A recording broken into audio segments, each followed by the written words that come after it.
Welcome to HubSpot, the podcast for busy marketers looking to get more leads and sales from HubSpot. Discover the latest from the world of content marketing and social media. Here are your hosts from the Kingdom, San Johnson and Adam Steinhardt. Hey everybody, welcome back to the Hub and Spoke, episode 41, the podcast for HubSpotters worldwide. Globally. I've gone global. We are taken global. it to the world. How are you? Good, Dan. Thanks very much. Adam Steinhardt here, of course, for Excellent. getting my name just for a change. Just to formally introduce yourself. Exactly, Dan Very Johnson. good. Great.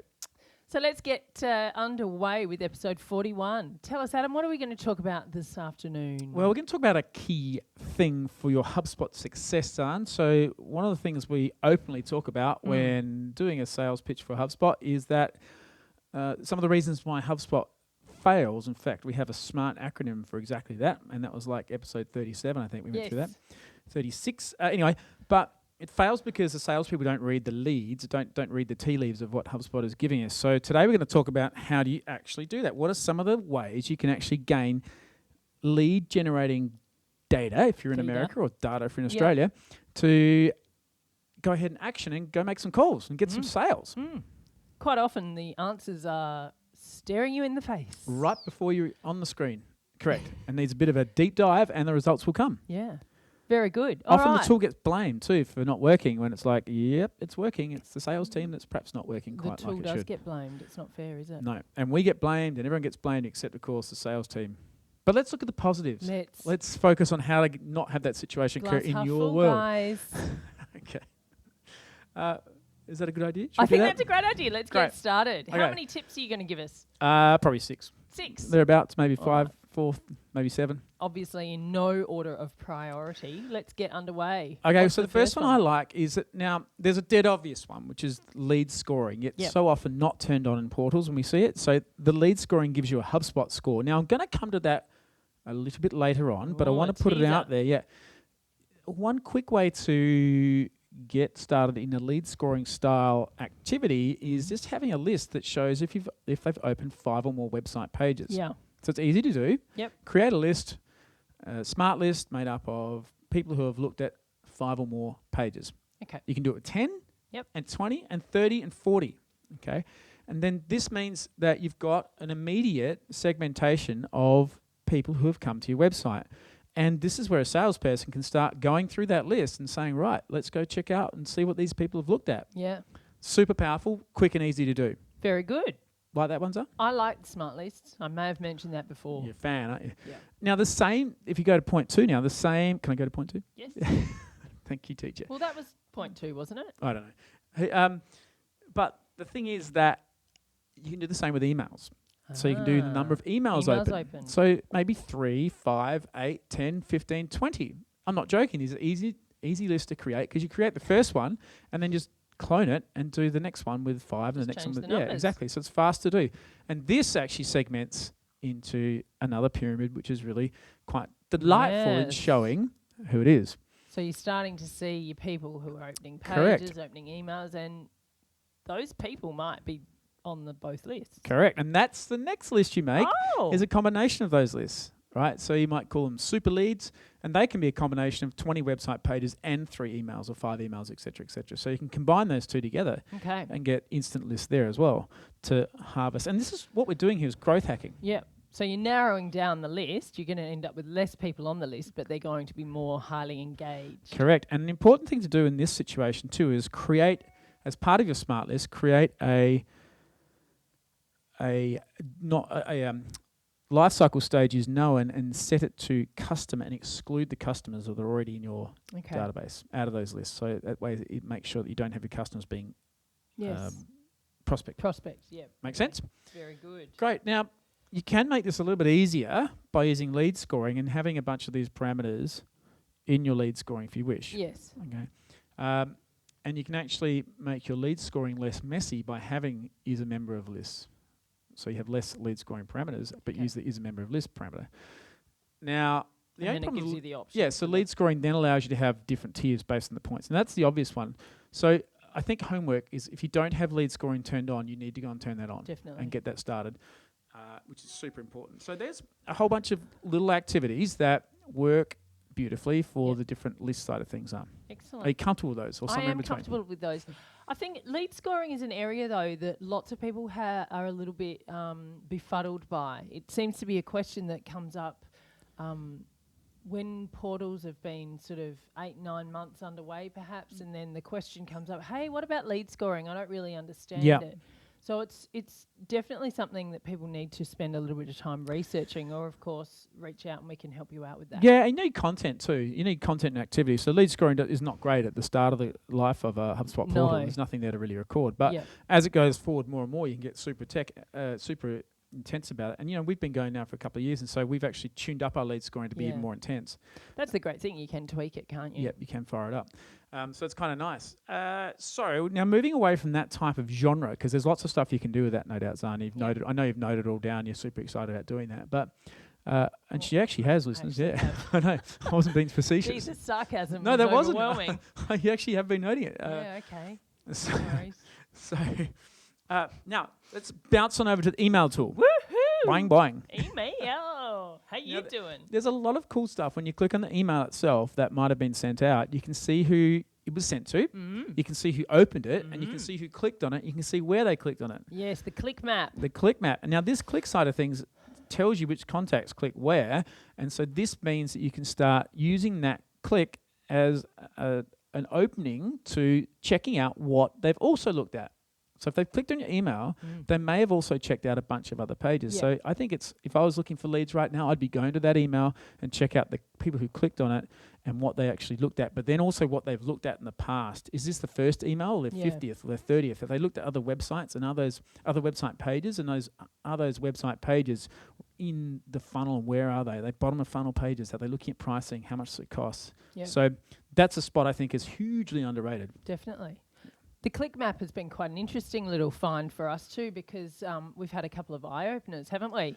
Yeah, and look, you could then make a list of the people who have clicked on emails in the last 30 days. Yep. That as a list, smart list. In fact, that's a good one. We should do that more often. Excellent. Brilliant. Well done, us. Very good. Now another one. More. CRM. CRM. You got the prospects tool. Now you need sales for this. The HubSpot sales tool, the best $50 per month you'll ever spend, apart from on 10 coffees.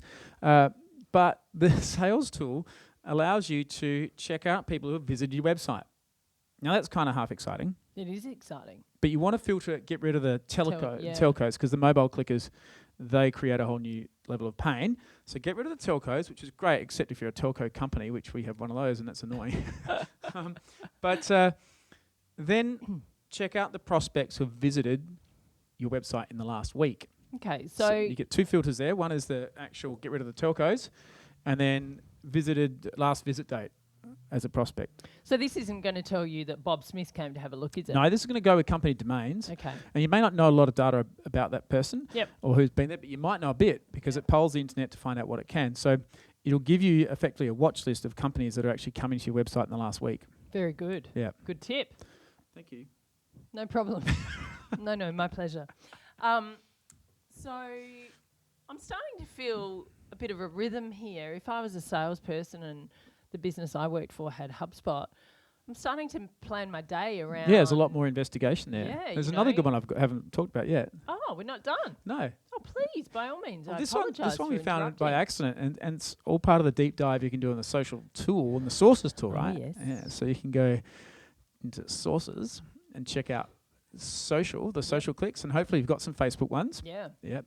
And you're able to drill down on the campaign.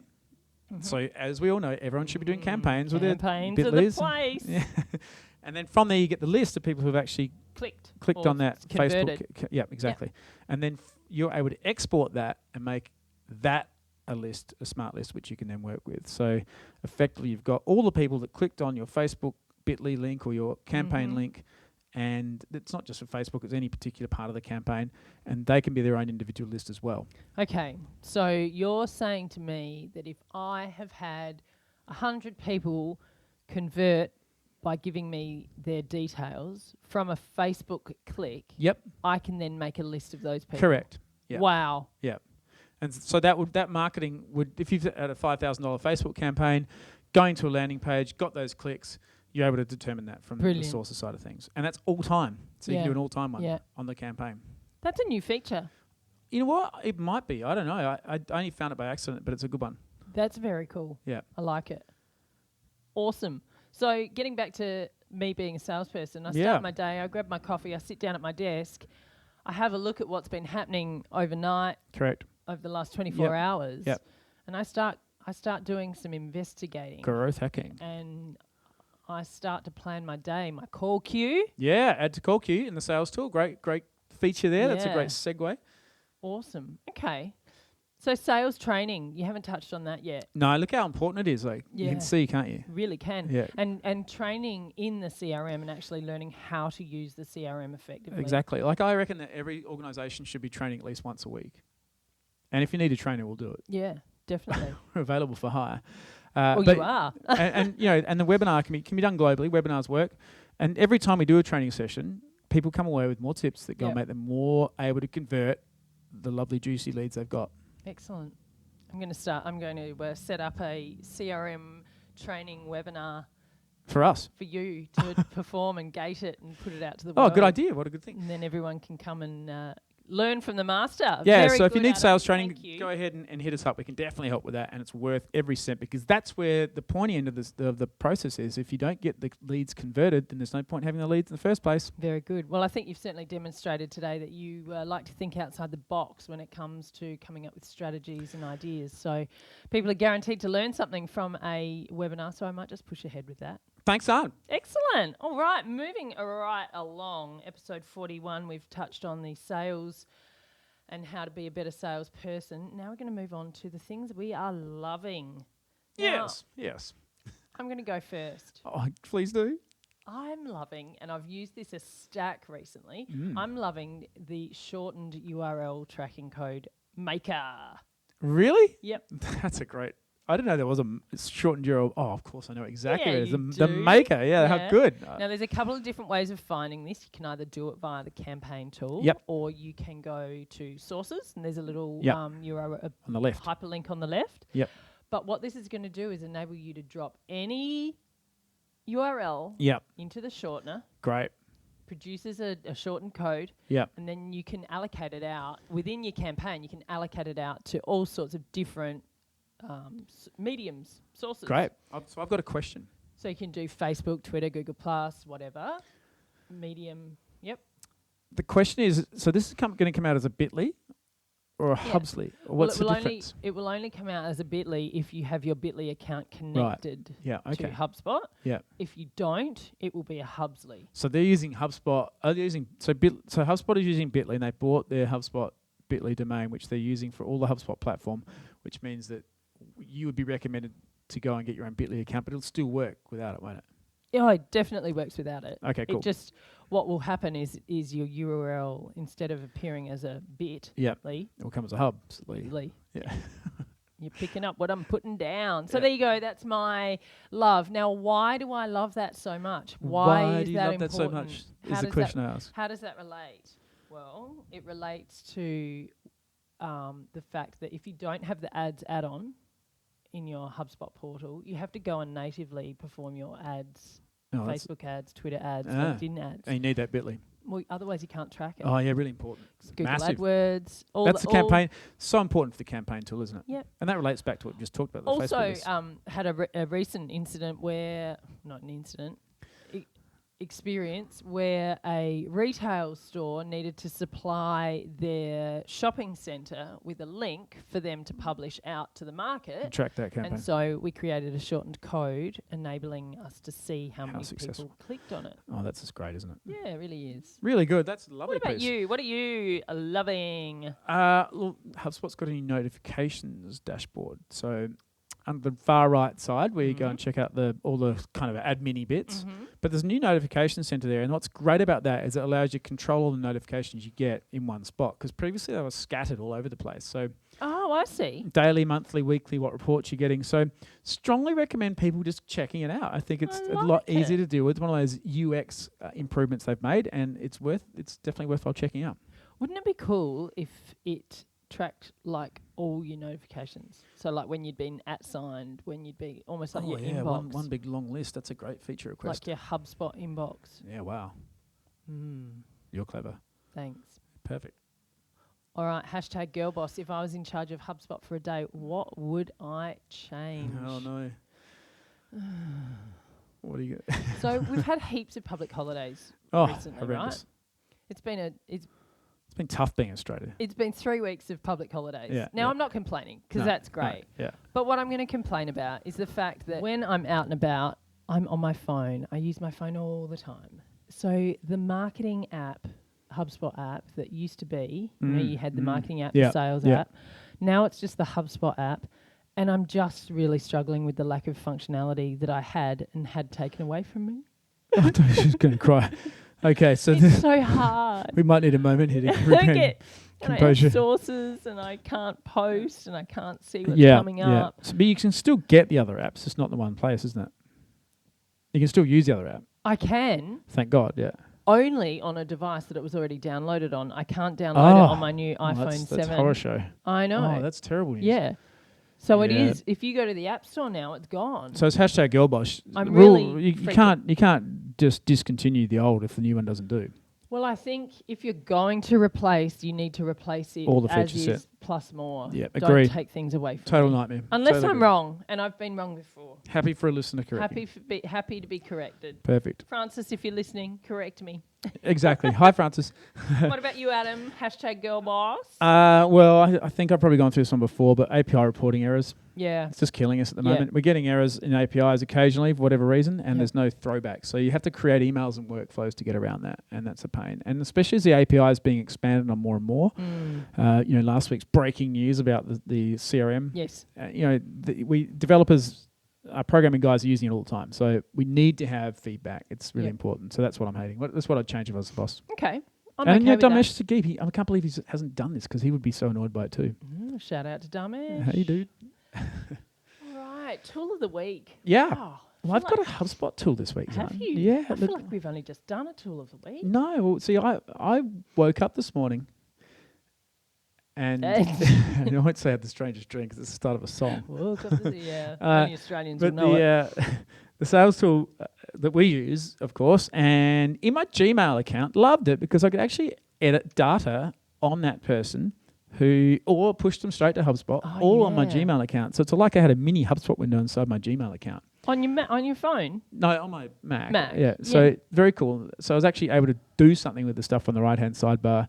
And I find myself using that more and more. They've put a ton of work into making that They more have, functional. haven't And it is really starting to work. It's putting the tools in the spot where people need them at the time they need them with minimal clicks. And that's a good thing, Zan. Very good. Yeah. I like it. What's your tool? I like it. My tool of the week, I think it's been done before, but you need to know about it again, is Grammarly. Third-party app. Yeah. Grammarly. Check it out. Now, they've got better too. Have you noticed they've got better? The in-browser pop-ups are Yes. getting better all the time. Yeah, they are. Yeah. Yeah. So that's worthy. I agree that I found them easier to edit emails and other tools, Yeah, all okay. except Google, of course. Gmail, Docs, yeah. But Google no, Docs. yeah, but it's more prevalent. You see it all the time. Yeah, so Grammarly's great for as a word processing tool effectively. Yeah. We really start most of our content curation in Grammarly. Yeah. It's great for spelling errors and obviously grammar checking. If you don't use Grammarly when you work at the Kingdom, you pretty much get bounced. Yeah. And how do you spell Grammarly? Grammarly. Yeah, I don't want to spell that wrong. No, that would be embarrassing. Exactly. Oh It's my the goodness. grammar. Why they make it the hardest word in the world to spell? Very good. So there you are, episode 41. Some more tips and tricks. Hopefully that has been of use to you HubSpotters out there in the worldwide global arena. Yeah. Because we're taking it to the world now. Globally. Globally. We always have been. Yeah, I know. Yeah. If you've got any questions, you are more than welcome to drop us a line via our website. Our live chat window will pop up after a couple of seconds. And I answer it. And Adam will answer it. Or you can email Adam at adam@thekingdom.com.au. You can follow us on Twitter at hub_n_spoke. And of course, we love reviews. So if you get the time, drop us in a review at the iTunes store. That would be fantastic. 5 stars. please. All right, we'll see you for episode 42. Thanks for listening. Bye. For all the new shows, check out www.thekingdom.com.au/hub and spoke. You have been listening to Adam Steinhardt and Zan Johnson of The Kingdom, an inbound marketing agency from Adelaide, South Australia.